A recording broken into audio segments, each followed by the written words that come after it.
તો ગુજરાતના 65મા સ્થાપના દિવસે પંચમહાલ જિલ્લામાં ડેરી ક્ષેત્રે અભૂતપૂર્વ વિકાસનો શુભારંભ થયો છે।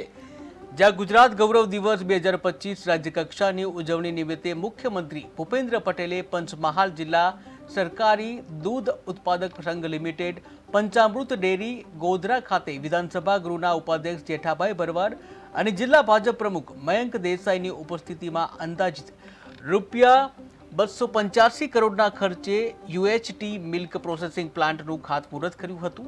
ત્યારે મુખ્યમંત્રીએ પંચામૃત ડેરી ખાતેના કોર્પોરેટ બિલ્ડિંગમાં વિઝિટ ગેલેરીની મુલાકાત લઈ ગેલેરીમાં પ્રદર્શિત Panchamrut frozen semen station, corporate office building, Khandiya cattle feed plant, rearing center ગમન, બારિયાના મુવાડા અને માલેગાંવ પંચામૃત ડેરીના પ્લાન્ટના માહિતીસભર ચિત્રો અને પ્રતિકૃતિઓનું નિરીક્ષણ કર્યું હતું। ત્યારે મુખ્યમંત્રીને પંચામૃત ડેરીની વિવિધ પ્રોડક્ટ્સ અંગે જાણકારી આપવામાં આવી હતી, જ્યાં મુખ્યમંત્રીએ કોર્પોરેટ બિલ્ડિંગના 3જા માળે બોર્ડ રૂમ ખાતે પંચામૃત ડેરીના બોર્ડ ઓફ ડિરેક્ટર સાથે બેઠક કરી હતી।